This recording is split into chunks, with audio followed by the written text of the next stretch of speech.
Okay, boys. We're good.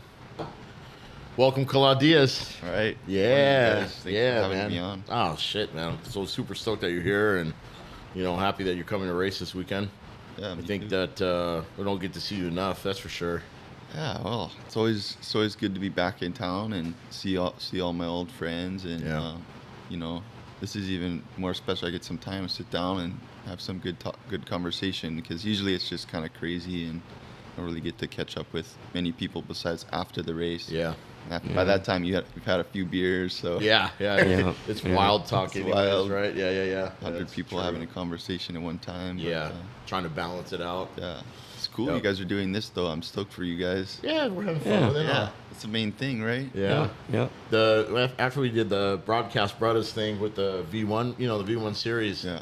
Like, man, let's just carry the momentum on and figure out something else to do. And so, like I said, we talked to Kelly and Will a little bit about, the canoe and cocktails. We did the podcast with them. Nice. And, we buried them in a bunch of stuff. I don't think they expected it too much, but I was like, hey, you know what? We could do this.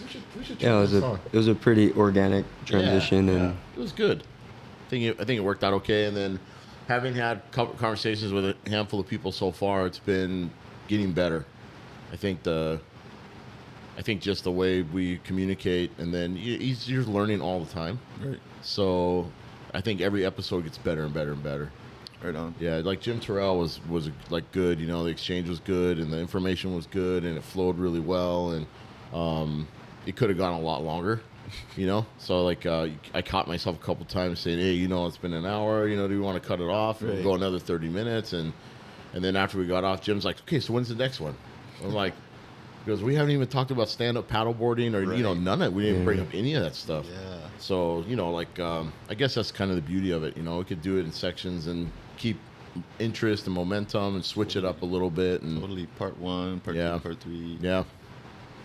So the first thing I want to say is pleasure having you at the house as always. You're always welcome. And watching your Instagram feed on you as a person in Hawaii doing what you do out there, you post some really important stuff for local stuff, on the island, in Hawaii. I see you posting all the stuff about the water things and the gas tanks and all that kind of stuff, and that's important things. And I'm very, very proud of you for doing that kind of stuff, because there's not enough of it. Yeah, it's small. The smallest and simplest thing you can do. You see something you feel is important to get out there and share to the world. Why not? Yeah.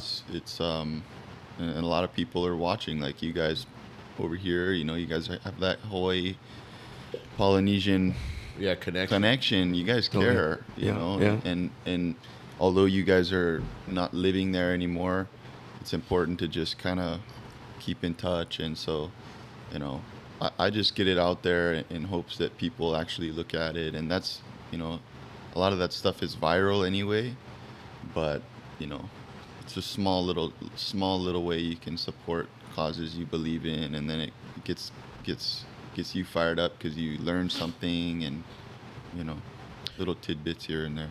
I think as a young man in the world, you have an option, right? Your choice is, you could put yourself out there with a bunch of trash that you see all the time, or you can use the platform for good things. And I love your feed. I love I love that you identify as a farmer. It's awesome. We were watching you guys at the plantation and doing all your stuff. Yeah. It's great. I think it's really, really good. Yeah. We've lost touch with all that too. It's just things are changing. So it's cool to see. So proud of you. Thanks, man. You keep it up. Means a lot. Yeah. You guys are doing good in life, and so Try. to get good feedback like that, and I was like, Yeah. I'm not haven't gone transient yet. Well, it's not all about the money, going into this episode with you, I was like, to be able to catch up and talk story, I was thinking, hey, you know what? We're gonna come out of this wiser. Our viewers, Justin and I always think of you as someone who's like, hey, you know what?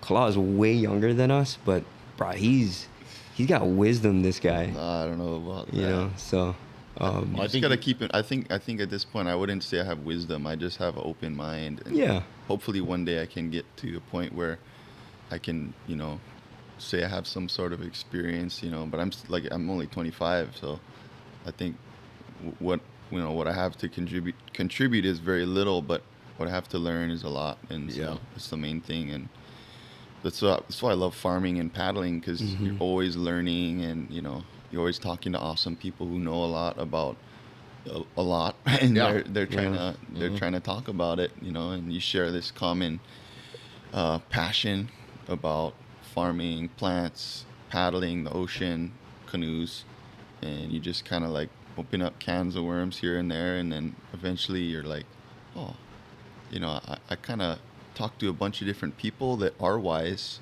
and then you're like, oh, I guess I can look through the world from a different point of view and hopefully remember some of the stuff that you had these conversations about. So Yeah. yeah, I think it's a great approach. And it's a tough one to maintain, especially with everything else, the noise that's out there in the world.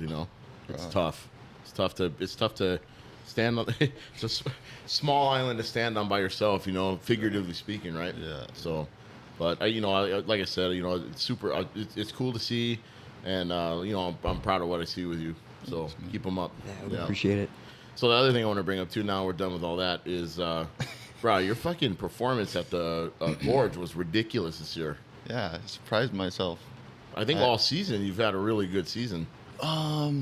I kind of struggled this season. I mean, I can see here and there, like, I'm getting better. The years of training have kind of started to show, but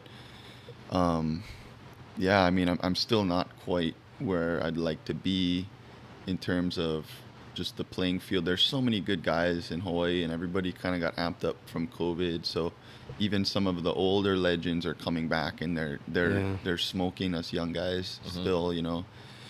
I mean, I'm one of those guys that's like consistently in that 8th to 6th range, and that's just in the local races, right? Solo, I got absolutely smoked. That was a big wake-up call. Although I was proud of my performance, I felt I had good energy the whole time. Kind of laid it all out there at the same time, and was battling with some people that are just absolutely my idols, legends to me. So that was gratifying. I just got to figure out how to do that all the way to the finish. Yeah, get the next step. Yeah, Well, exactly. didn't they say it was, and I'm sure you can elaborate on it, but didn't they say someone like Tristan, right, who was like battling for like top 3? Yeah. He ended up 18th or something like that. Yeah, Right. yeah. So didn't they say something like in the last 2 miles? Yeah. Like the field was all within. Oh yeah. a minute half I was or right something. there with like Kainoa, Tanawai. Wow. I was he and I were kind of going for maybe two-thirds of the way, Okay. and then in the last like See, 9 miles that's how you know he you're just surfing, shoots too. north, Okay. and I was like, oh, okay, that was kind of an aggressive move, Yeah. and I couldn't really follow him, couldn't really catch onto that bump, so me and Braddah Maifano just kind of stayed south. Not south, we were a little bit up from south, but at the end we realized, oh, everybody who was north just is straight up So surfing off, right in front of yeah. us, and so that was a big learning experience too, and it just goes to show the experience that those guys have, Right. because Yeah. this is only my second solo, and I'm 25. Those guys probably had maybe 5 under their belt by the time they were my age, and they had a loss from the past few years too, but still they just have that, you just kind of understand the channel a little bit better each time Every you do time you it. cross it. Yeah. And it was pretty amazing to watch them race, but yeah, like you guys said, everybody was super close. Yeah. Everybody was like, those guys that were up north, we were on the same, like, I was looking up there, we were even, and then all of a sudden we get to Hanauma Bay, and they're just boom. Yeah. Could have gone either way at that It could point, have, right? I mean, yeah, and It's almost like the line, like even if you thought you were north of Rumline, right? Like it was further north because given the conditions, right? Right. Especially the I- closer you got to Oahu, right? Exactly, and Yeah. you realize that because you think, oh, I'm surfing straight towards Yeah. the point, but I'm surfing right still. Mhm. But it's not until you get closer you realize how far you are away Yeah. from the wall. Yeah. And then you're like, oh, those guys are on those it. guys were pointing to like Sandy's. Yep. I should have been pointing way farther north Yep. in order to align myself correctly because the wind wraps, right? Mm-hmm. Yeah. So the bump might be going straight towards Portlock Point, Yeah. maybe a few miles out, and then you get closer 2 miles, and then it starts to get more and more northerly, and you're Yep. like, oh, I'm kind of like, cool. I can only go for one bump now, which is that side bump. You're just kind of, but it was awesome, and I was super grateful that they did it again. It's big step forward for Manny, and he was kind of battling the ethics of it for a couple years, and then finally, he found a way to do it, and all us paddlers are grateful because It was an it's a awesome. special- It was a good special field though. experience. This year was a good field. oh man, So good. so awesome. You're just like, wow. You're always looking for somebody to line up to, Yeah. and oftentimes there's maybe like one pack that's fast. This year, The whole line. you had right. Insane. You had Ryland and Jimmy down on the south line. Then you had the Tahitians up in the middle somewhere, and then you had a few guys up north, and we all ended up just kind of surfing in and out of that plane. But it was like, where do I go? Yeah. Right. Who do I Yeah. line up to? Yeah. Right, Yeah.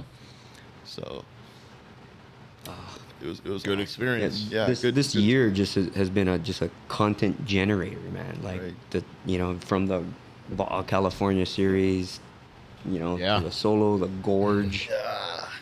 Really looking forward to what this weekend brings with Catalina, right, coming up, and you guys are in town, Shelva. Yeah. Yeah. I got a bold prediction of what's gonna happen. Oh, jeez.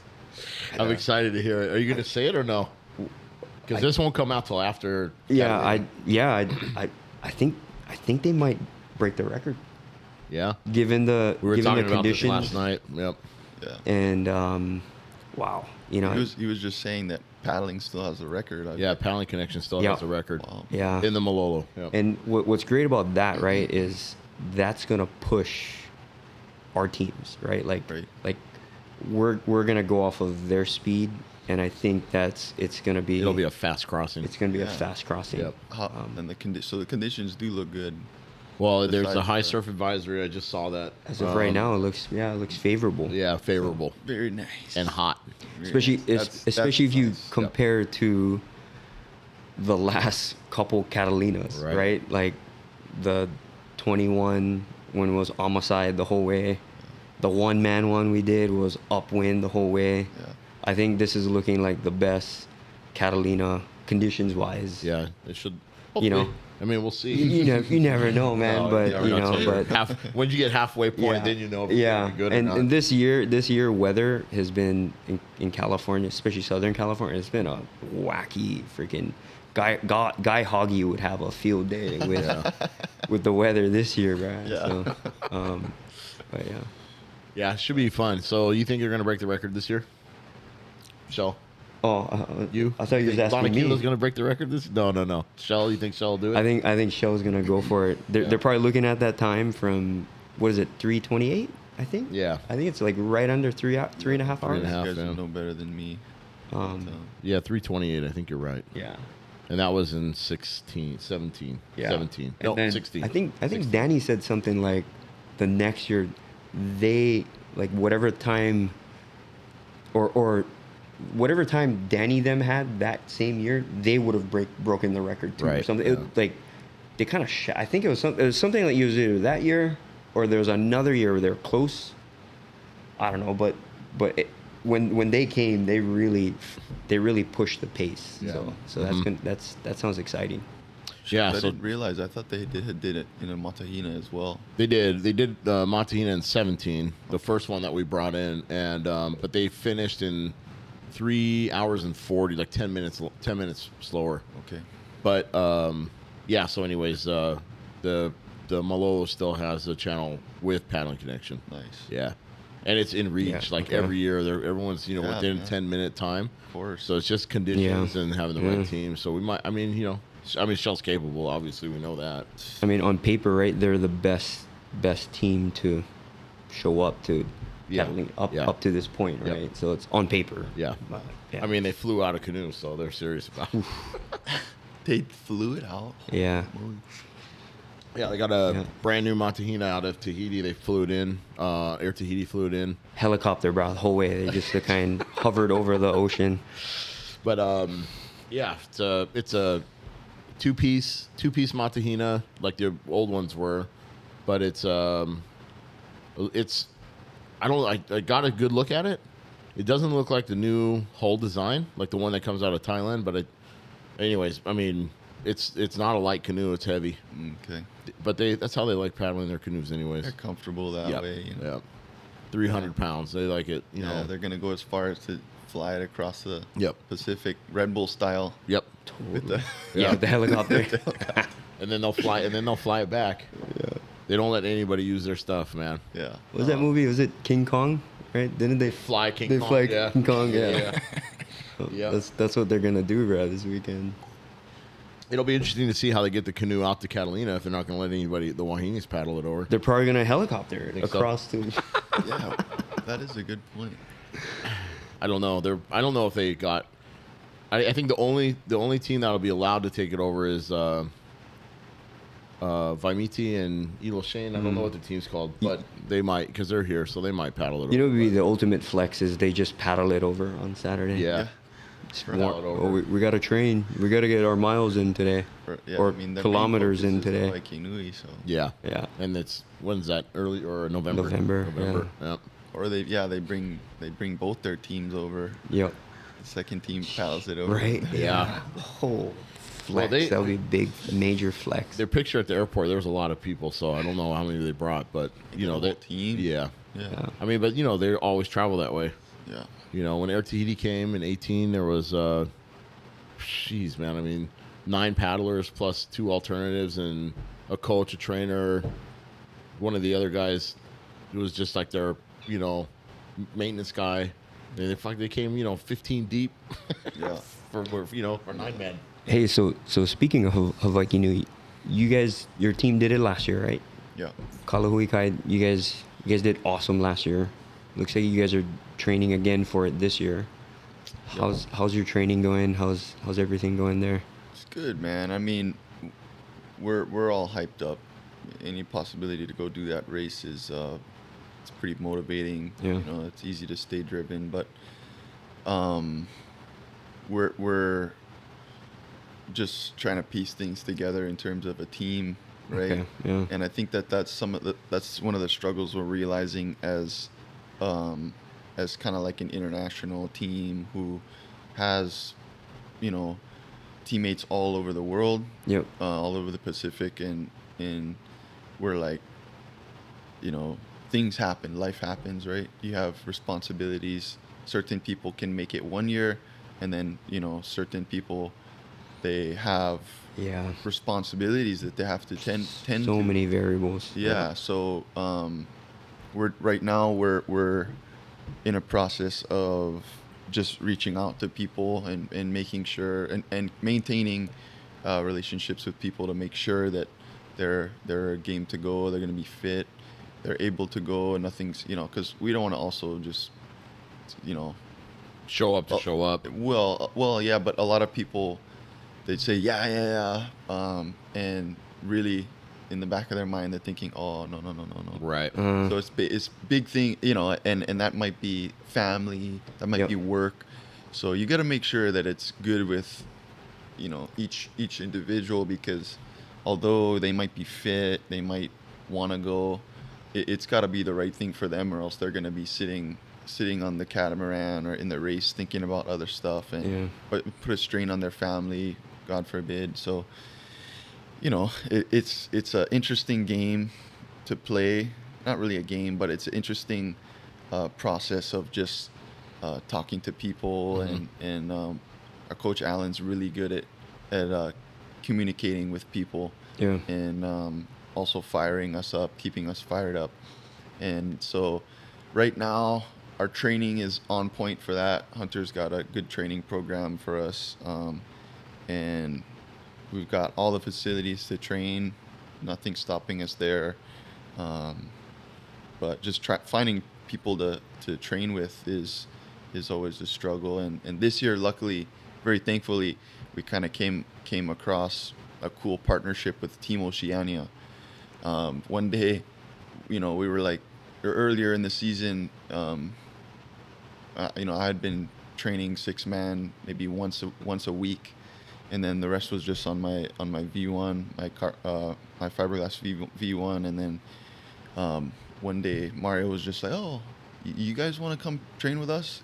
We got 4 guys on island, and we have like 3 usually at most times on island," and we were like, "Yeah, let's do it."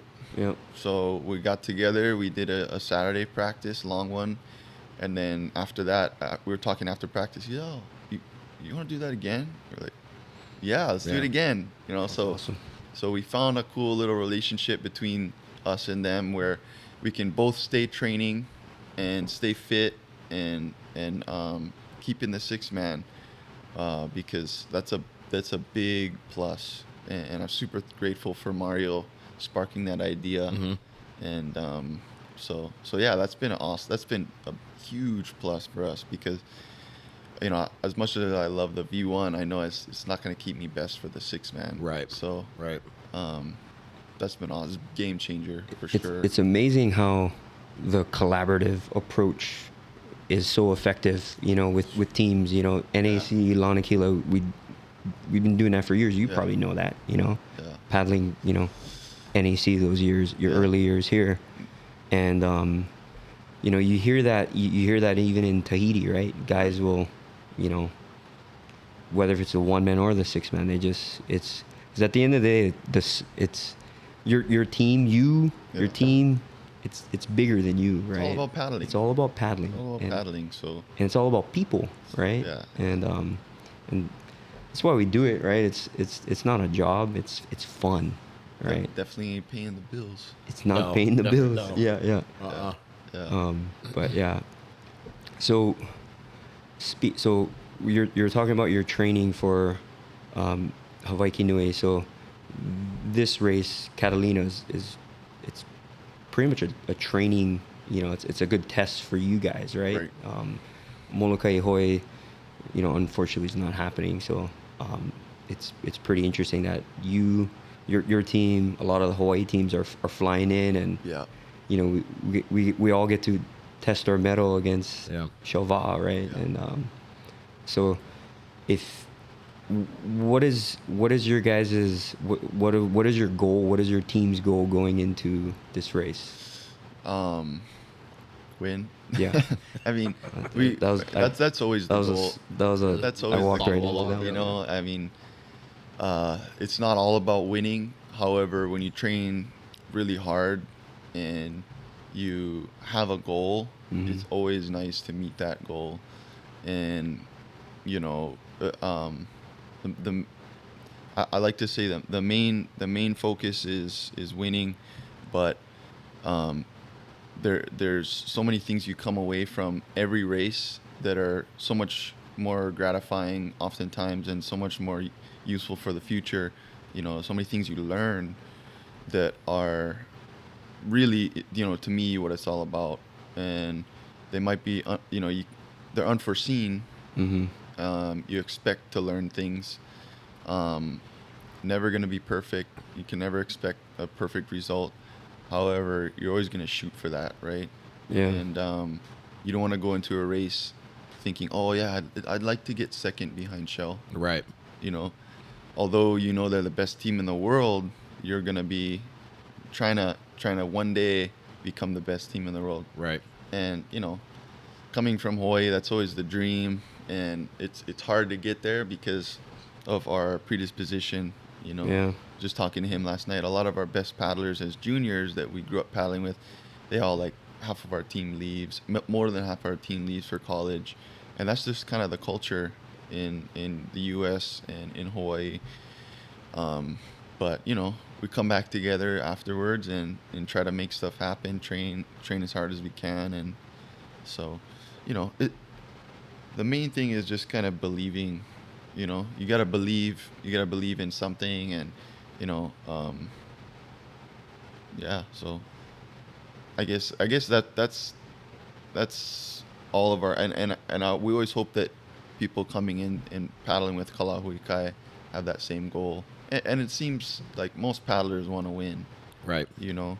So it's about incorporating the right people who have a good mixture of that desire, but also believing. Yeah. You know, because if you want to, but you don't believe, you know, you're not gonna really dig deep when it matters. But yeah, I also just look forward to being out there with my brothers paddling. You know, at the end of the day, at the end of the race, we're all just gonna be super happy to have accomplished something and gain that much more experience with each other. And that's the kind of people I want to be paddling with too. Mm-hmm. If we finish the race and people are all bummed out and it's not a good feeling, then you know you can have that for a few seconds, but you know you got to snap back into Yeah. the gratefulness and the You have to learn how to take Yeah. a loss and a win Yeah. the same. exactly. It's just Exactly. it's a flash in the pan and Yeah. move on to the next thing. Yeah, you can't get caught up. Right. You know, you You go one of two ways, right? Exactly. You go down, and to be depressed about it, or Yeah. some guys win and then they just get overly cocky and Yeah. overconfident, and then they go somewhere and get smashed and Yeah. shit, I'm not as good as I thought. Sorry, bro. I have one more question about Hawaii Nui and your training. So, how many times you did? How many times have you raced in Tahiti now? What, three to five times now? It's a handful of times, right? Already. Yeah, handful of times. I get mixed up because some years I've gone once, some years I've gone twice. So Okay. in my junior year, we came for IVF. So Yeah. that race, we did the IVF race and the Te Aito. The year after, I came and I did the open men's Te Aito. And then I think it was the year right after that I did the Te Aito again. Mhm. And that was the year we came for our first Hawaii Nui. That was 2019. And then we had 2 years off from COVID. Yeah. Yep. So I didn't go to Tahiti for 2 years. And then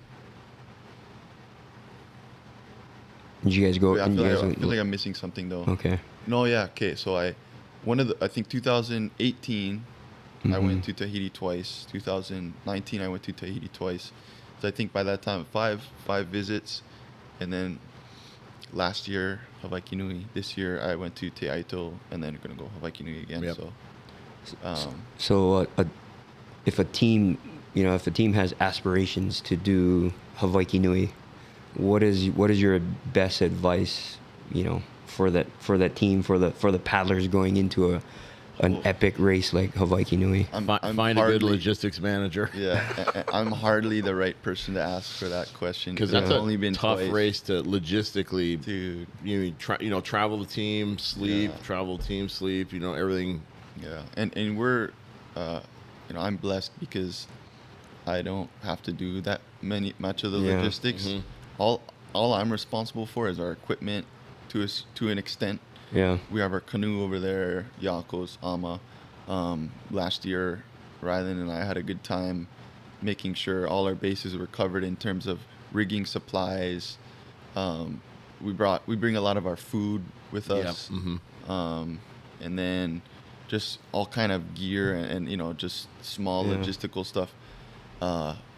Main thing is I think you just got to start planning early, and it's one of those races where it's an international race. Yep. So if you're coming from international waters, it's like kind of seems like a very daunting task. But I think if you start early, the better.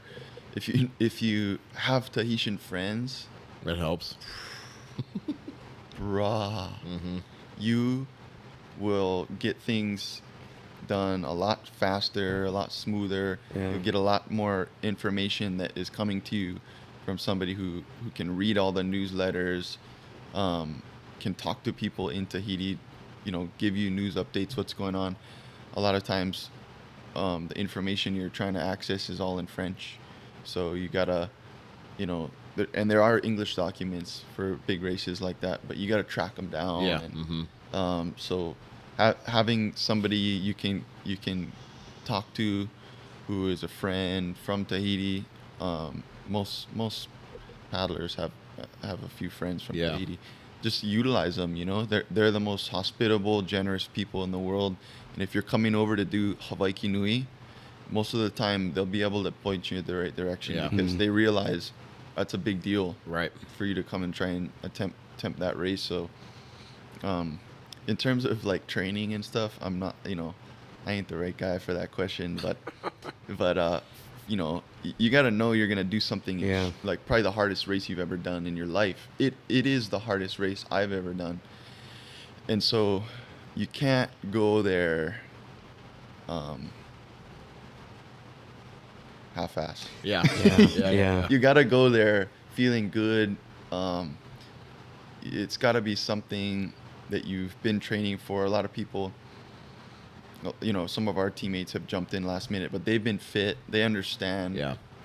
or have already done it. Yeah, with like other clubs. Yep. Exactly. Mhm. Tristan last year jumped in, stroked us for day 2, and he's just he if anybody's gonna be able to do that, it's him. He's fit. He's one of the best paddlers in Hawaii. So he was able to, but it's not for the faint of heart. It's not a race you just go and do for fun. Oh, it's fun to watch on TV. It is fun. So great. So Yeah. good. But yeah, I don't. The trouble is I don't think I'm qualified for that question. But main thing, Yeah. just know it's gonna be hard. Yep.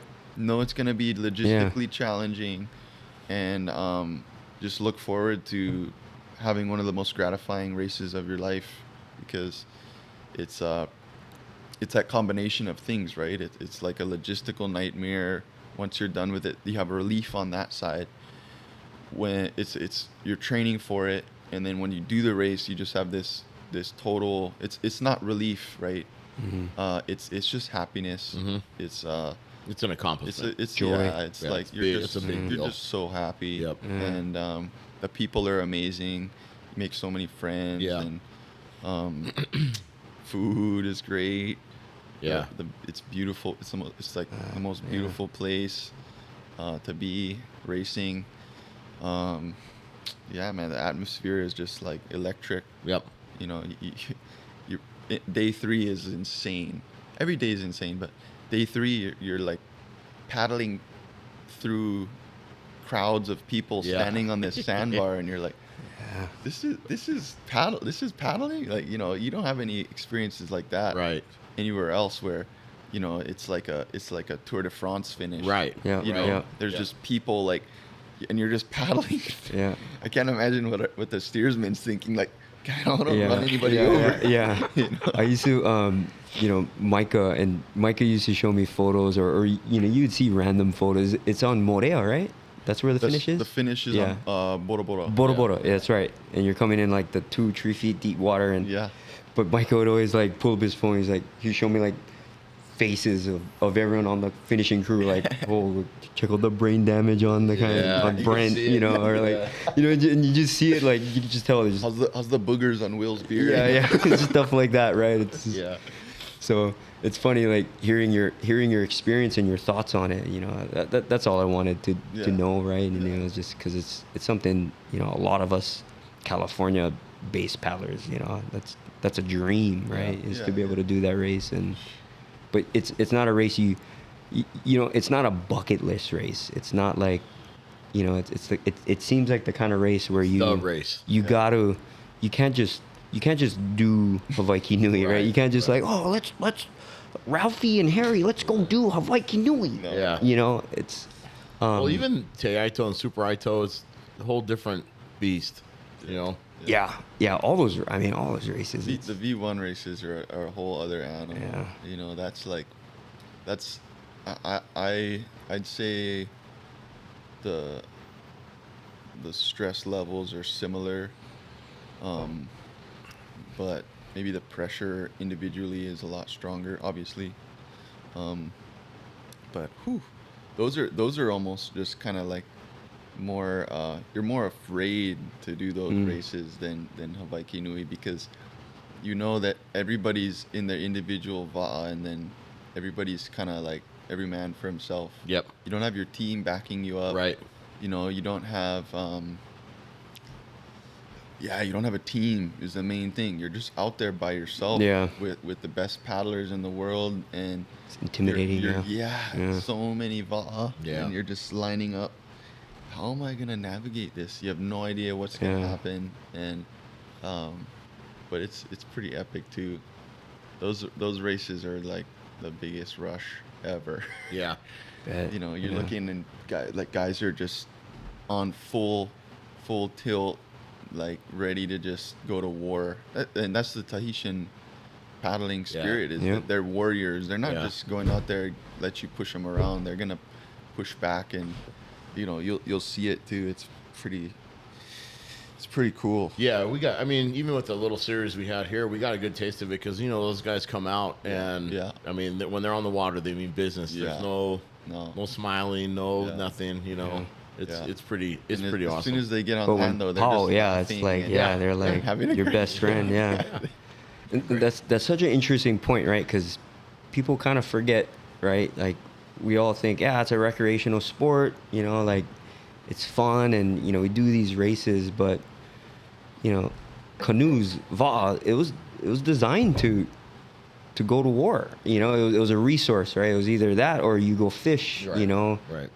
It was, you know, we needed canoes, right? You It know, was transportation. it's transportation, yeah. But like, you know, their paddles were some, like the war paddles had Yeah, sharp tips teeth. on Yeah, them. Yeah, right. yeah, Right. yeah, Yeah. yeah, You know, yeah. Multifunction. So you know, talking about Tahiti and V1 and all that, let's dip into Phi and your collaboration with them and what you're doing and the 4SI. I'm really interested to hear about this. yeah.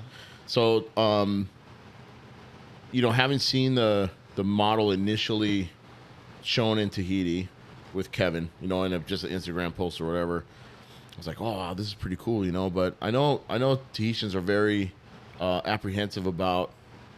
Initially, they can be very apprehensive about snap-ins because they like their little adjustments. They like, you know, they just like the old ways of doing things or whatnot, and Right. it takes a while to get them to buy in. But we just saw Kevin win, you know, which was basically Super Aito, Yeah. right? The Seva race that they put on, Yeah. and he won it in that canoe. So pretty awesome to see, you know, how that just in a short amount, you know, a couple months, right? All of Yeah. a sudden it's like, okay, it's real, and he won on it, and you know, obviously you're repping them through Hawaii, and yeah, man. So I'm interested to hear about this. You know, having Ozone build a V1 like that, you know, because Ozone, there's no arguing that Ozone makes the best quality canoe in the market.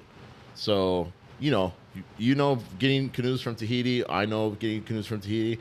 Sometimes they come and, you know, the bow might be a little bit here, or, you know, you might have air pockets in the gel coat, or, you know, they just don't have the controls and the means for, like, quality fit and finish. Right. So how is this new canoe? How do you feel about it?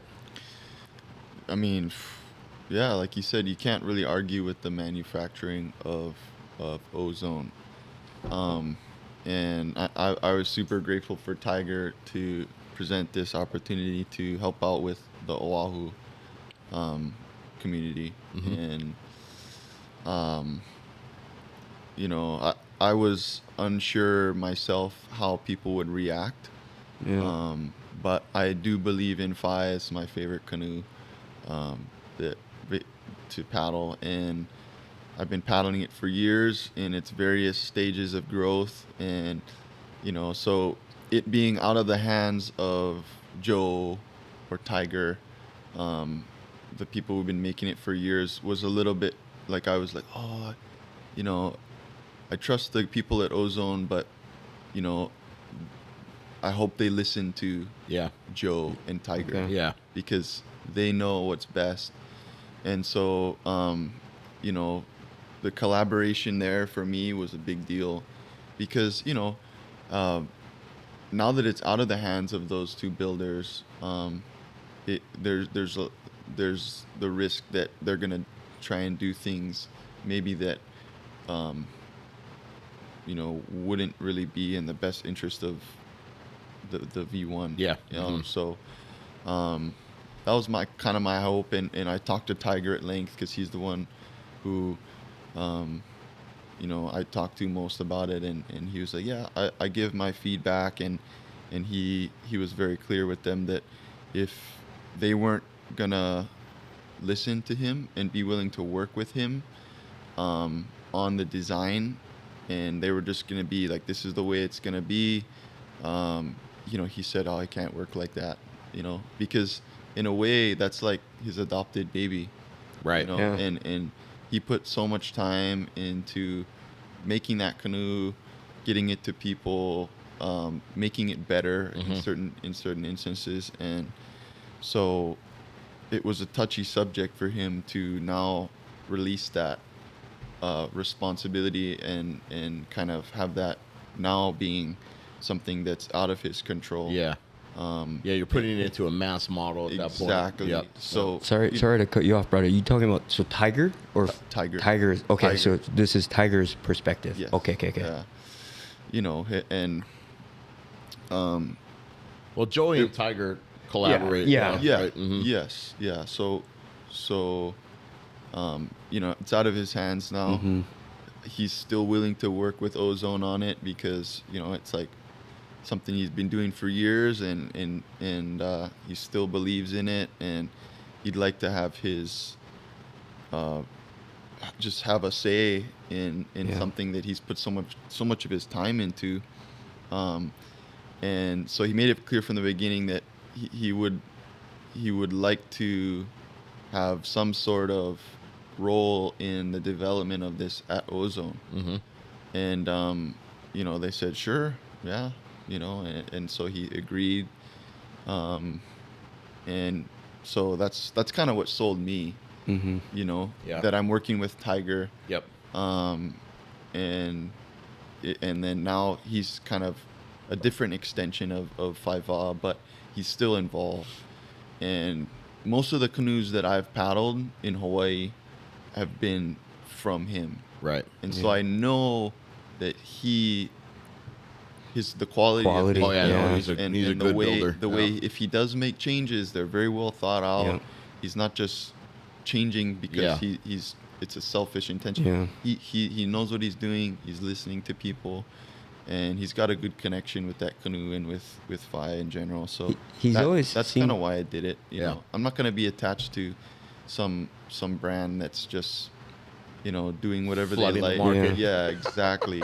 It seems like his design, he's always had a Tahitian influence too. Oh Yeah. yeah. I mean, my first canoe was a Makia, Yep. right? And what was great about the Makia was you could pop off the rudder, and it was long enough, and Yeah. Mm-hmm. you can go rudderless on it, right? And then he had like the Teva Nui, that was kind of like the first V1s you would see in Hawaii, like back in the day. Right. So it's really interesting to see his journey over the years, and Yeah, and he gets it. his work has always been quality. Yeah. Like even the fies he was making that were getting sent here to the mainland, to California, I'd always say, I was like, hey, there's something about these tiger fies. I don't know, that it looks like a fat. I've never actually did. I might have tried it. I don't know, but he always had quality, and Yeah. there's something about, like, especially as a smaller paddler, I was always drawn to his V1 design, the So tiger fies. so that's actually a good segue, because in order to produce a V1 that can apply to a lot of different paddlers and different shapes of people, right? Like Joe and I are not going to paddle the same V1, right? They're going to need a cockpit that's bigger. And, when you order it out of Tahiti or from Tiger, you can tell them this is my waist size and this is my inseam, and, they'll set the foot brace, whatever it might be. Yeah. So the new 4SI has adjustable foot braces, and it has a seat in it that can be adjusted too, correct? Mm-hmm. And the cockpit's pretty big from... Yeah. So the cockpit, according to the Tiger, is the same. Okay. Same. I mean, it's the same canoe. Okay. Mm-hmm. There's some small nuances that they've altered in order to get something that was easier to pop out of the mold, convenience wise, and little innovations that they thought would be cool. But the hull, the feeling of the way the canoe handles is the same. Yeah. There's nothing changed there, which I'm grateful for, because you know, to me, the Phi, there's not much that you have to change. It's a good-looking canoe. It's too. a it's it's a beautiful. beautiful canoe. Yeah. I All think his that's canoes what always been that's what draws super me to it good-looking, the yeah. most. Besides the way it handles is it's my favorite canoe to look at. Yeah. You know, And- just the shape of it. It just and it helps that it just is an amazing, handles amazing. So it sounds, so what it sounds like you're saying is that it'll kind of cater to a wide range of audience, right? Or build of people, because Yeah. someone like Kevin CJ, he's a big boy, right? Yeah. Yeah. Like he's 2+, Yeah. right? So So what you're talking about with the foot braces and the adjustable seat, it was interesting to me. I think the foot brace is a huge innovation because it allows just that ability to modify your canoe without paying extra. That's right. Yeah. yeah. Or if And- you and sell it cutting to it up somebody, and right? adding weight and- Right. Yeah. Right. So that's huge. Still got the foot pumps, all that. Yep. The seat, I'm still not quite a big believer in, and I've talked to Tiger about this, and I'm real honest about this. I think that they should have just put in a regular V1 seat, Like a and flat- I'm hoping flat seat. they will come back to that. It's not a huge like deal breaker or anything. However, like if something's not broken, why fix it? Right. You know, Right. and the seat is put in a specific place on the canoe For a reason. For a reason. Yeah, where the volume and everything. Yeah. You don't want to mess What- with the seat. And Right. if you're giving that option to people who don't understand that, Right. and don't understand how just a couple inches Yeah. this way, Or forward hip. or forward, like will affect how the canoe handles. You're putting yourself in a position where it's no longer going to handle like a regular Phi. So, I encourage everybody that I do demos with. I say, if you have a Phi or if you want the measurements, let me know. And you'll set it up for them. Yeah. Take the measurement off of your Phi, where the back of the canoe or where the back of the Yako is, and measure it, and make sure that it's the same from there to your seat, so that you can make sure it's in the same seat that the natural Phi would have. Okay. And then you just adjust the foot brace. Right. That's all you need is the leg space. Yeah. Because your center of gravity Yeah. is never going to change. Well, If- you know, think about it. You know, it's like I mean, even the big canoes. If you were to move the seat forward and the foot brace forward and set your weight forward in the canoe, Yeah. it changes the design and where the volume is. You know, if your weight down, It's the same on the Volare. the thing might not You know. paddle straight, Yeah. and you Yeah. might have a hard time keeping it straight. You know, it's Yeah. like so much So- variables. So what was different about the seat then for this one? Is it just a adjustable seat? Is that the difference? It's a foam seat. Yeah. and It's it's on Foam seat, Velcro. so Yeah. you can take Yep. off the seat. Yep. Yeah. Okay. You can adjust it back and forth. Oh, okay. I So- see. Okay, so what you're saying was, if they just kind of kept the original standard like flat, Yeah. fixed, Yeah. Glassed in seat. into this, yeah, the I mean the seat they have now is kind of like an OC1 seat. It's Yeah, okay. That I don't have a problem with that. I think that it feels More cool. comfortable. It feels, I mean, it takes away a little space. Yeah. From the cockpit. Okay.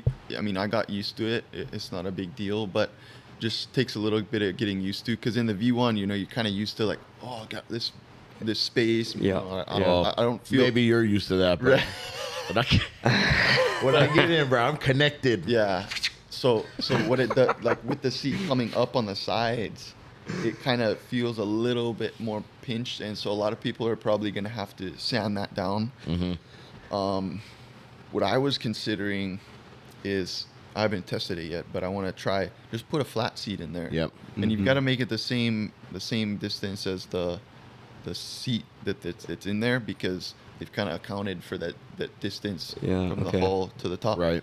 So you got to find a thicker piece of foam, but I wanted to see just like how it felt and you know, kind of just see if I like it better. But you know, I don't think that seat idea is a bad idea. I think that the it's kind of a little bit unnecessary to move the seat Yeah, back yeah, and yeah. forth. Yeah, yeah. I understand. And I what might you're be saying. wrong. Yeah. I might, like, if you move if you move it evenly back and forth, it might transfer evenly.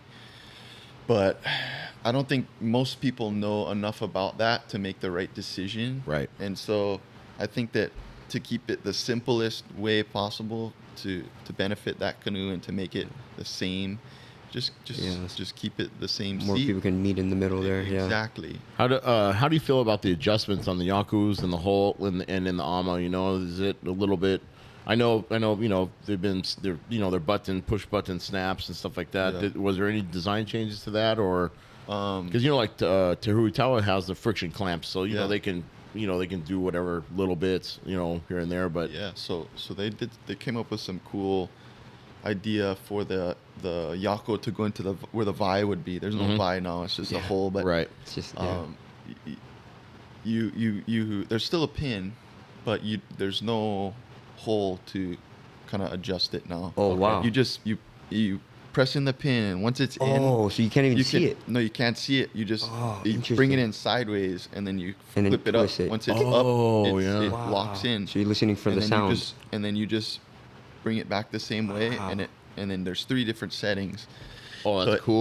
It's pretty cool. Didn't the hurricane used Hurricane to had be that. like that? It was horrible. No, it's pretty. Well, It sounds like this is better, but oh my God, there's so many times the hurricane would de-rig. de-rig. The Tigers Pahoa had the same thing, where you put it in and then you could snap it into place. Okay. Yeah. I don't remember that one, but yeah, hopefully it's not. Yeah, I was thinking about that too. I was like, Yeah, is it gonna de-rig when I'm on the Yeah. water? You know. but with God, this I thing, have it would horror have stories. to twist. You'd have to turn at it like a 90 degree degrees. angle, Yeah. and there's just no And it- way that's happening. Yeah. And With does the it- Yako and Ama. Does it still give you that sensation that the snap sound? It's a pretty fresh feeling. Oh, okay, You're good. like, Because yeah, as paddlers, they know that's a satisfying feeling, man. The little It's like things, yeah. The little sounds. It's like hearing a Dink. baseball hit a bat. You know, Yeah. it's like. Dink. yeah. That's funny. That's pretty cool. So, and then on the Ama side, it's just the push button and Yep. That's Cool. good to know. That's good. Yep. Hey, real quick, when Justin was talking about being snug into a V1, Choose your next words wisely. you know what I couldn't help but to think of was, you guys remember the movie The Incredibles? Yeah. Yeah. Remember when the dad hops Yeah. in the car and he's Yeah. all like in his freaking tight and bright suit, he's Yeah, ready to that's go me. fight crime, you know? Me in the V1, bro. Take it easy. Hey, but you still got the Take job it- done, though. That's You still right. got the Yeah, job yeah, done. Yeah. He's still strong. It's classic. Yeah. Lifting up the couch one hand. Yeah. Yep. I always say, mass moves mass. Yep. That's the only bullshit line I can come up with. All right, so we talked about Hawaii Nui, your awesome journey with Phi. One thing I was really looking forward to talking story with you today, because I was thinking, it's like, you know what, like, you know, the broadcast Braddas, we're pretty grassroots, you know, we're in the grassroots stages. Yeah. I'd say it's just roots. It's there's not even grass yet. You know, Yeah. it's just red dirt and Just seed sprinkling. yeah. Yeah. But speaking of roots and farming, and you know, as a Hawaiian, we gotta talk story about Kalo. Yeah. And I was thinking of theories, just like, man, Kala is killing it this year. It's like, what is he planting? Like, he's probably is he making Kalo, you know, gel packs, you know, for his races? But anyway, you know, in our culture, you know, my mom, you know, she's always been all about the sour poi. Yeah. As a kid, I never used to love it. Yeah. And you know, I went home recently and I did a half marathon, Nice. and I had poi, and it's the first time in a long time where I had poi going into an endurance event. Like I don't remember the last time I did that, and I was just like, wow, I feel great about this, Yeah, you know. yeah. But I'd love to, you know, hear your thoughts and your journey there and how that's going and Yeah. how you're sourcing it. What are you doing? Yeah, bro. Happy to talk about this because it's a big part of my life, and I'm hoping that in the future it just becomes something that I can grow upon and always learning from Kalo and from farming. It's something that is fascinating to me, and it's really basically a passion at this point. big source of nutrients for me. On the Well, farm. it's a staple. Yeah, on the farm we've also got ulu. Yes. We've got like countless citruses, banana, coconuts, avocados. We've even got ice cream being in there in Wow. the mix. All kind of fruit trees, guava, star fruit. Star fruit. Yeah. Yeah. Yeah, we've got our mango trees don't do too good in Waiahole. And we got a lot of papaya and even for some soursop. But yeah, man, it's super I go out there every Friday. Okay. Recently, I try to make it out there twice a week, but right now it's just every Friday. So I all the way spend out in day- Waihole. Yeah, I spend the Yeah, day out okay. there. Uncle Chance Tom Dasa is the leaseholder there with his son Che. I grew up with Che. Our parents went to high school together, and so Che and I grew up surfing, skating. It wasn't until I came back.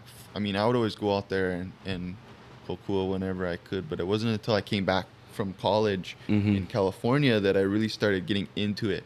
Yeah. And so I started really just committing my time every week and going out, and the benefits were I noticed them immediately, right? Yeah. Not only do I stock my fridge full of nutrient dense foods that are going to keep me going and that are going to make me full and happy and performing at a high level, but I just the gratitude you get from farming and from learning Yeah. from the land and being around this food that has supported Hawaiians for generations is a special opportunity that a lot of us don't have nowadays in the new age in Hawaii. We're very reliant on outsourced Yeah. foods Yeah. and Waiting so- on the boat. Exactly. Yeah. So, and I'm not perfect. I still go to Costco, but the end goal is to be as self-sufficient as you possibly can. And it gets me hyped up for that. It's a big goal nowadays that we've been groomed and trained to be reliant on the boat and all these food like the salty sweet foods taste so good. Yeah. You can't get away from it. Yeah. And The if you- sugars. yeah, when you first eat an ulu or a kalo, it comes off as bland. Mm-hmm. But the more you eat it, the more you realize the different varieties and the different tastes that you really can't. When you use your taste buds and your Yes. taste buds aren't being used against you. Yes. Right. You kind of realize, oh, there's a whole other layer and there's a whole nother way of looking at food. Yeah. And so, I mean, anytime I'm not thinking about paddling, I'm usually thinking about the farm, passion-wise, Mhm. right? Yeah. Things I want to be doing. A lot of people, and it's one of those things too. I got into two of the things that aren't gonna really make you a lot of money, or kind of like secure a future. So people say, right? Aren't gonna secure like a good future for your family. However, I like to think the opposite, because That's debatable. yeah, Very- very Yeah, I mean, but people looking, they're like, oh, you're not making much money from farming or paddling. What are you doing with all Yeah. your time? I'm like, I'm doing exact opposite. Yep. I'm making Yeah. sure that one day my kids definitely have a food source that they can tap into. mana'o, And- knowledge. Yeah, and you're gonna be able to it's share one that, of yeah. it's one of the, the healthiest ways in which you can live, Mm-hmm. because you're not only connected with your food, you have a relationship with your food, but you know exactly what's going into every single ounce of nutrients you're consuming. Yeah. What So about you have what a- about you have a full what control about on proteins? You guys do chickens and Well, I mean, kalo has just about as much protein yeah. as chicken. Yep. If you believe that, and it's more starchy than a Told you potato. we're gonna learn Yeah. things. More wisdom. starchy than a potato. Right. Yeah. It has loads of vitamin C in it. It has fiber. It's Yeah, I it's know. amazing. Yeah. I know. How much and you eating it, you're like, oh, it doesn't taste like anything special in terms of like, if you were to eat normal superfoods, they've got complex flavors. Yeah, right. Mm-hmm. And you know, but you look at how it grows, Or they how have to- resilient it is. You're like, if you eat this plant, Yeah. you gotta become resilient Yeah. yourself. Or, or those superfoods, they have to make it taste like chocolate. Yeah. Or Right. something else, right? Where They have to hide where the flavor. Kalo of it, yeah. poi, it doesn't even taste like potato, right? Yeah. You know, it was funny. So again, my experience going back, right? And I haven't had poi. You know, I don't have poi that often, right? Living here in the mainland, and it's exactly like you said. It's you take the time to like connect yourself with your taste buds. It's kind of like working out, right? Yeah. In the gym, you're listening to your body, but like, yeah, there's that intimate experience with eating poi, and I can only imagine how much more intimate it is. Someone like in your shoes who's Planting out it, there, harvesting it. pounding it, Yeah. right, picking it, yeah. So that's really Yeah, cool. no. In Samoa, we cook it with coconut milk. That's how we eat it. Yeah, That's Oh, one of my sounds- favorite ways. Yeah, that sounds Yeah, so good. boil it, cut it, and then Yeah. with coconut milk, and it's good. So we growing up in Ewa Beach, so we had a mango tree and an ulu tree, Yeah. and What a my combo. my mom, she used to make you remember like corned beef hash? Oh yeah. But she would make it with ulu. Yeah. Bro, Yeah. so good. Yeah. Wow. Yeah. Oh my goodness. Sounds good. The flip side to that though, picking up a rotten ulu off the ground is not fun. No, that's the fun. You just gotta make sure your brother or your sister's out there with you, you can fly it at them, Yeah. and then it's fun. We were just in Fiji about a month ago, and oh my goodness, the ulu trees out there, the biggest I've ever seen. Yeah. And you know, we're hanging out in villages, right? And you know, they would every so often you just hear this loud bang, Boom. Yeah. right? And the ulus would fall like on the, because it's like tin roofs, sheds. right? Yeah, Tin sheds. Yeah, yeah. And but yeah, unreal. I mean, I had to take photos of it. You know, it's like, like I'm in a ulu forest right now. This is Yeah. a trip. Yeah. You know, so Yeah, I mean, Yeah. it's cool to see where ulu and certain ancestral foods are still a staple. yeah. Like going to Tahiti, usually I just stay in like central Papaete in town area. Okay. This past time I went, I got the privilege of going out and visiting my friend's family, and in the country, my friend Tetu. I don't know if you guys have heard of. He's an up and coming junior, but he's diaspora. Teturi, right? No, Tetu Manaiva. Oh, okay. He's from Hawaii, but his has Tahitian. Ah, roots. okay, His okay. Mom brought Okay. him here when they were younger, and so I went to go visit them out in the country, and so I really got to. That was my first, not my first, but it was my most genuine interaction with how they eat over there, and it was pretty epic. Like, his grandpa picks the coconuts, brings it, cracks them open. You drink the water, brings them in to his daughter. She's in the kitchen making the coconut milk. She's got the fish steaming. And then he goes out, picks the ulu. We're all cooking it on the fire. He makes like 5 ulu. And then they do this epic method, which I do almost every time I make ulu now, where they put it in a cloth and they kind of just beat it.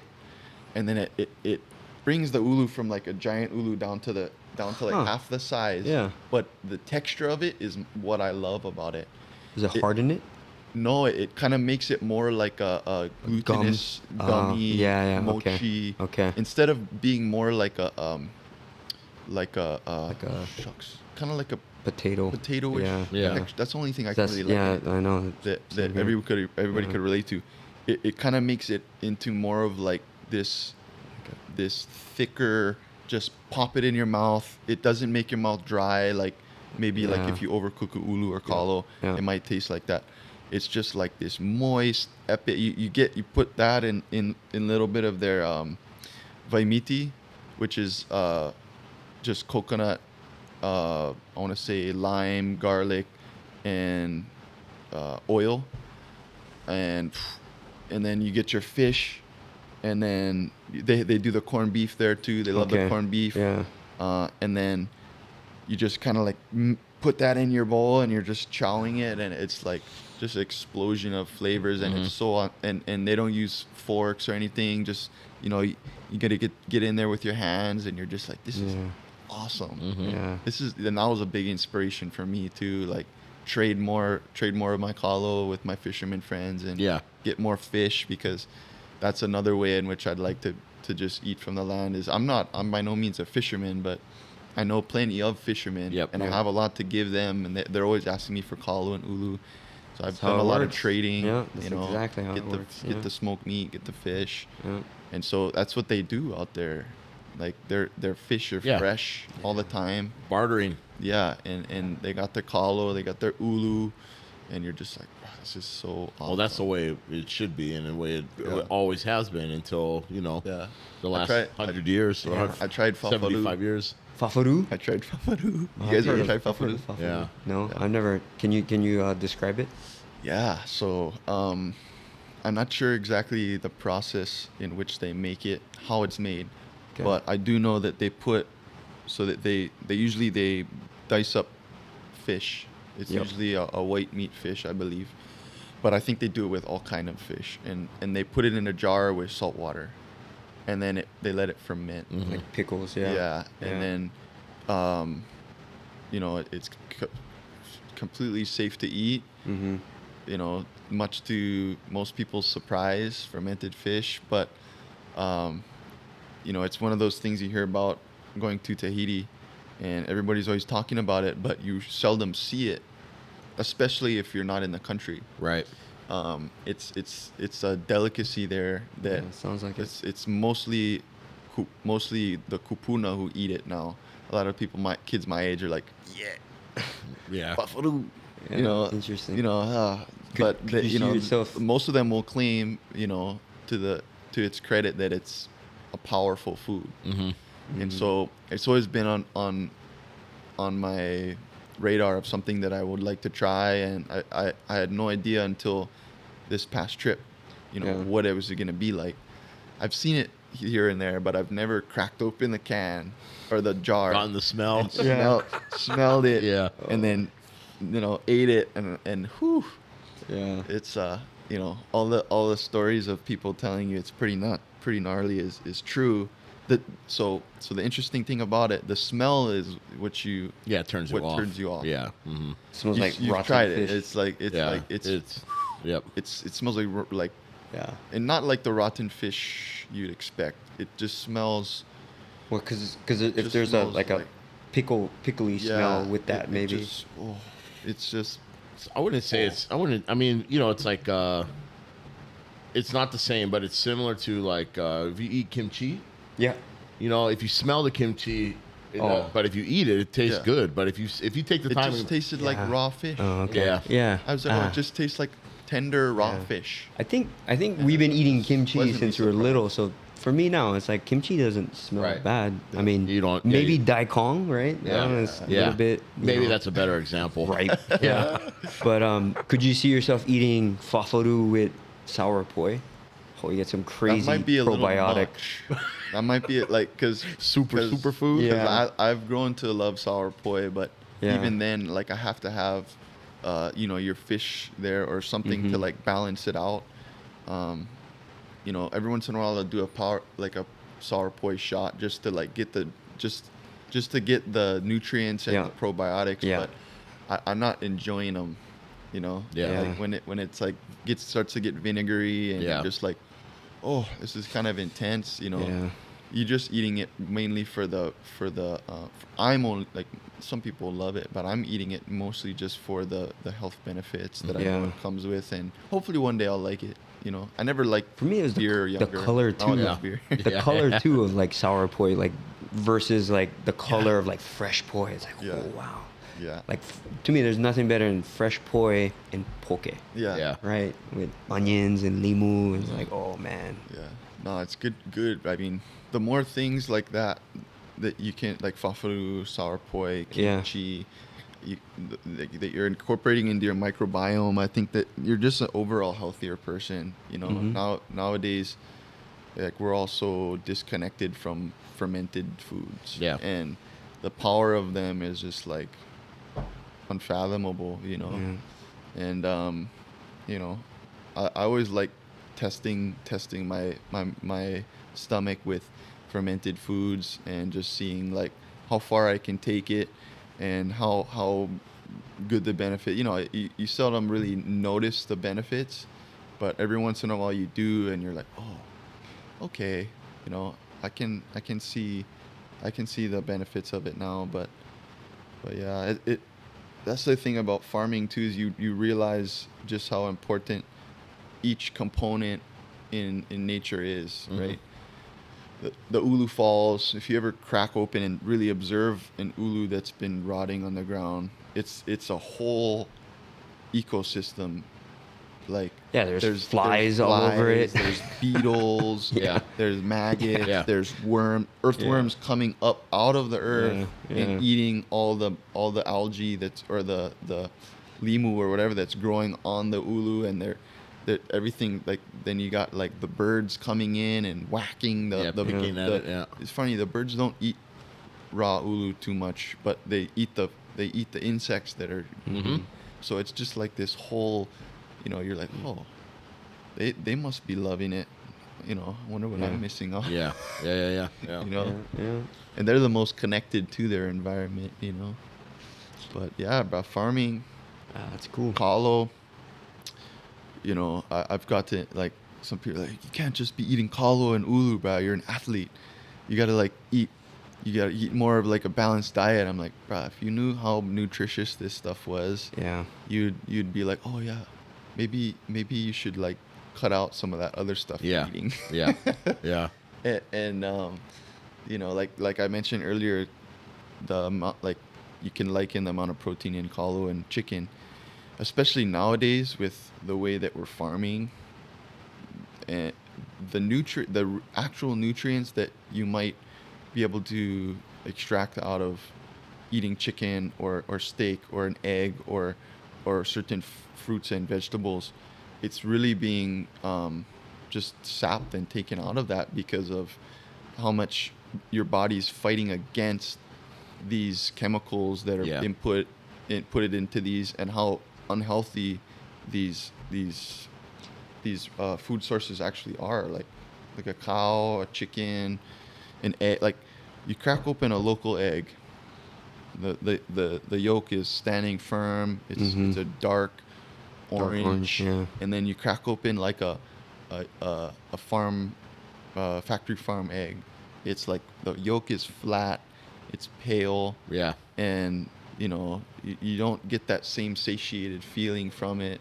It's not as rich in flavor, and the same thing goes for like everything else we get from the store, you know. And it's kind of sad, but that's what keeps me going to the farm every week, and what keeps me doing this largely for free. I'll sell kalo to my friends here and there who want to buy it. If you want kalo, I just say come out to the farm, do a couple of hours of work with me, talk story, and you can have all the food you want. And that's the same way that Uncle Chance runs his farm. He doesn't. It's not a profit-based farm. Right. It's a community and farm-based and funded and supported by just friends, showing up. and us three, Uncle Chance, me, and Che, and just love, you know, the love for growing your own food and supporting the community in ways that come back to you eventually. You don't expect it to, but you just give and you know, show how awesome it is and how much we got to preserve this, and eventually people, like, they come back and they want to come back, you know. Because How big is the farm? How much property?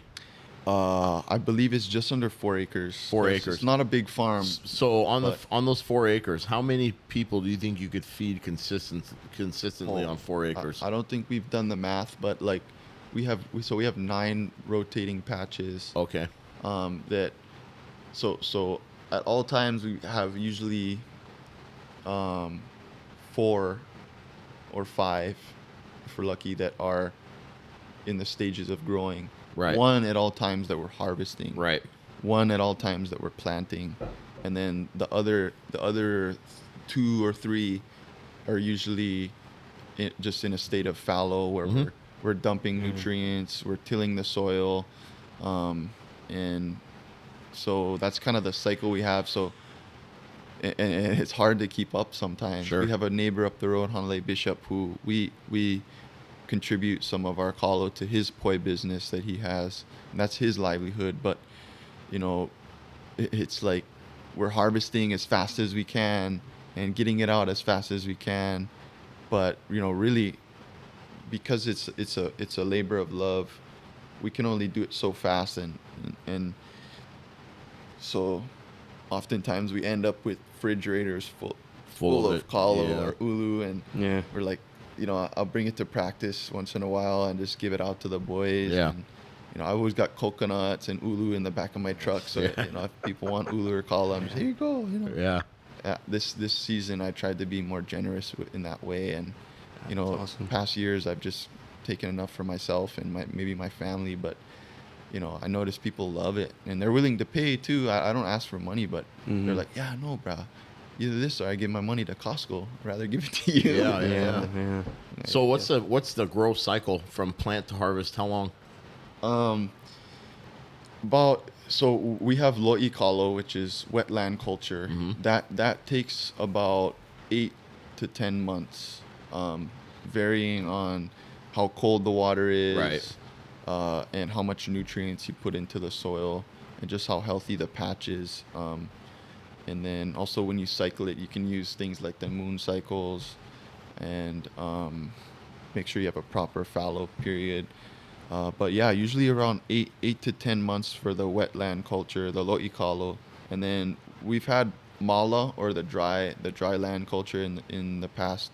That usually takes about 10 to 12, mostly about 12 months. That's just because of the cold water aspect. Kalo loves the cold water, and it allows it to grow faster and bigger and stronger. So that's kind of like the basic breakdown. It does vary on your soil quality, how much water is supplied to your farm. We're lucky in Waiahole that we have Plenty rain. plenty rain, but also the water is largely restored to Waiahole and Waikane. Right. Whereas farmers in other valleys along the east side and all over the island, not just Oahu but other islands as well, they're largely diverted. And so you can't get that same water flow that you need to sustain kalo in a healthy manner. So you know, they still do it. The Ike Kupuna is alive, the ancestral knowledge is alive in order to make the most of whatever you have. But water is a game changer for kalo. So we're very lucky for that opportunity to have that and be in the space that we are. And yeah, then you know, but like I said, there's a whole life cycle of just an individual patch, an individual lo'i that you got to kind of pay attention to. And we're always getting better. Uncle Chance is like just he's learned from some of the best kalo farmers in the area, and so I'm always trying to be out there when he's out there and learn from him, and like just do my own research. My senior project for my bachelor's was on kalo, so I Cool. was just doing as much research as I can, finding every excuse to, every little time I have to, you know, learn more about that. And so yeah, Awesome. yeah, bro. Kalo awesome. Man. I Yeah. know, man. Remember that song, Kalo Man? Love that song. I don't. For all our viewers or listeners out there, just look up the song Kalo Man. Shucks, I gotta look it up. I can't believe I don't. It sounds Doesn't sound like you and your story, man. It's just this humble. Yeah, it's cool. It's love it. They're telling a story about this Braddah just wants to lend a helping hand, Oh, right on. and he teaches the people to Malama land. Oh, right on. Yeah, it's pretty cool. It's pretty cool. Yeah. Yep. Awesome. Well, we've been at it for an hour and 20. Okay. So Yeah, Closing we never words? know how to end these yeah, conversations no. in You know true what? I'll fashion. tell you what. Yeah, Let's try yeah. this. How can people find you? Oh, I'm pretty addicted to Instagram at the moment. Yep. Sad to say, I'm trying to find ways to limit my time on there, but you can reach me on there What's your handle? Most of my friends have my phone number, but I'm pretty responsive on Instagram, especially if you want to talk about paddling or farming or whatever. My Instagram is Kala Diaz, or Kala.Diaz, Kala dot Diaz. Yeah, Yeah. that's it. And if they want to get in contact with you about ordering or talking about a FI, Yeah. the easiest way through Instagram. Yeah, Instagram. That's the way most people find out about it. And this is a trick question. What's the best color to order? Oh, Say man. it, brother. Say Oh it. man, Say it. I'm a big red fan. Yeah. You know, just because I'm biased paddling for Kalahuikai, but a lot of my idols growing up have had red canoes. Yeah. And so I kind of, and it's just a cool color.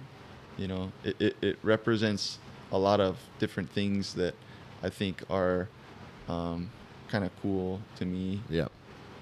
So, and in Hawaii, even more so in Hawaii.